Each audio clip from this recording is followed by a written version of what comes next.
Halo semuanya, kembali lagi bersama saya, Ibu Setia Wulanjani, Guru Bahasa Indonesia SMA Negeri 113 Jakarta. Kalian ada yang tahu tidak? Tadi Ibu sedang mempraktikkan apa sih? Ya, betul sekali. Tadi Ibu sedang mempraktikkan cara membuat teh lemon. Nah, kira-kira kalian tahu kan kita akan belajar materi apa hari ini? Kita akan belajar materi mengenai teks prosedur. Dalam kehidupan sehari-hari, tentunya kita tidak pernah terlepas dari suatu prosedur. Contohnya pada awal video tadi, yaitu prosedur membuat teh lemon. Tentunya masih banyak prosedur lainnya yang biasa kalian lakukan sehari-hari. Misalnya, langkah-langkah membuat mie instan, langkah-langkah membuat kopi, dan lainnya. Dalam pelajaran kali ini, kita akan mempelajari yang pertama pengertian teks prosedur, yang kedua tujuan teks prosedur, yang ketiga kaidah kebahasaan dalam teks prosedur, yang keempat macam-macam teks prosedur, dan yang kelima struktur dalam teks prosedur.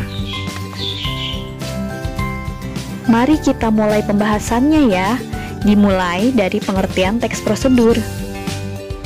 Pengertian teks prosedur ialah teks yang berisi langkah-langkah atau tahap-tahap yang harus ditempuh untuk mencapai tujuan. Dalam hal ini, poin dari teks prosedur ialah melakukan sesuatu atau membuat sesuatu. Seperti pada contoh di awal tadi, yaitu membuat teh lemon. Sedangkan tujuan dari teks prosedur ialah untuk membantu pembaca atau pendengar dalam memahami bagaimana cara melakukan atau membuat sesuatu dengan tepat. Bagaimana bila kalian melakukan sesuatu tanpa adanya prosedur atau langkah-langkah yang tepat? Pasti akan berantakan, bukan? Maka teks prosedur sangatlah penting. Selanjutnya, kita pahami kaidah kebahasaan dalam teks prosedur. Yang pertama ialah menggunakan pola kalimat perintah atau disebut dengan imperatif. Kata kerja imperatif merupakan kata kerja yang dibentuk dengan akhiran kan, i, dan partikel lah. Kalimat ini digunakan untuk meminta atau melarang seseorang untuk dan tidak melakukan suatu hal. Contoh katanya ialah siapkan, hindari, dan panaskan. Yang kedua ialah menggunakan kalimat yang berisi pernyataan atau deklaratif. Kalimat ini biasanya terletak pada awal teks prosedur. Contoh kalimatnya ialah teh adalah salah satu minuman yang dinikmati oleh banyak orang. Yang ketiga ialah menggunakan kata kerja aktif. Kata kerja aktif adalah kata yang digunakan dalam kalimat yang menyatakan bahwa kita melakukan suatu pekerjaan. Contohnya ialah memeras jeruk atau menambahkan sedikit gula. Yang keempat ialah menggunakan kata penghubung atau konjungsi untuk mengurutkan kegiatan. Contoh kata penghubung itu ialah yang pertama, kita biasa menggunakan kata kemudian. Selanjutnya, setelah itu, dan lalu. Kata-kata tersebut biasa kita gunakan untuk menghubungkan antara satu kegiatan dengan kegiatan selanjutnya. Yang keempat, menggunakan kata keterangan untuk menyatakan waktu, tempat, dan cara yang akurat.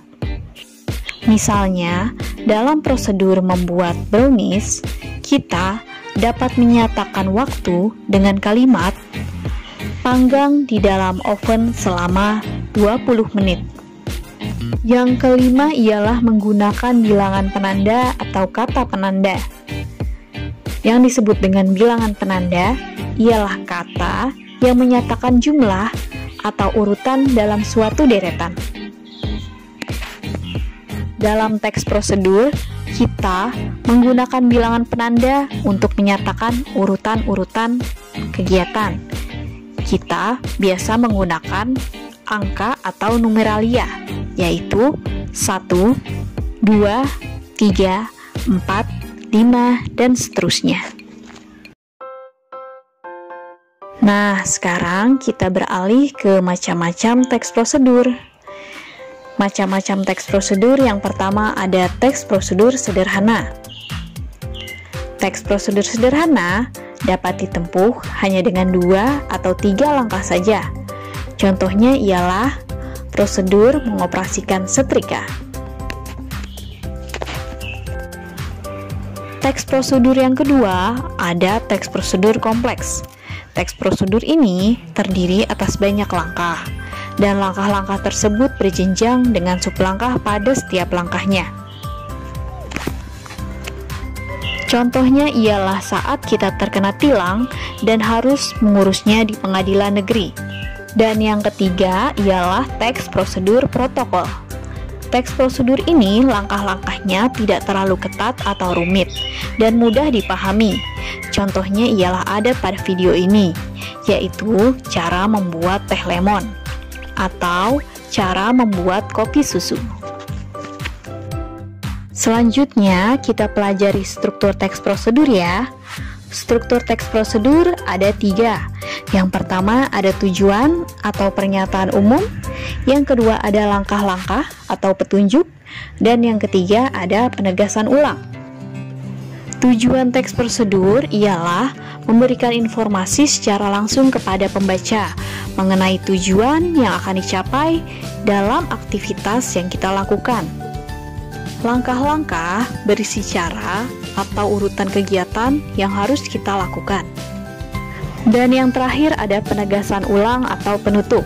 Penegasan ulang berisi kesimpulan, penekanan agar prosedur dilakukan sesuai dengan urutan langkah. Tapi struktur ini bersifat opsional. Demikianlah materi mengenai teks prosedur. Sekarang kita dapat menyimpulkan bahwa sebuah teks prosedur penting untuk diperhatikan dalam melakukan suatu kegiatan. Bagaimana? Sudah paham kan dengan materi teks prosedur? Sampai bertemu lagi di materi selanjutnya. Dah.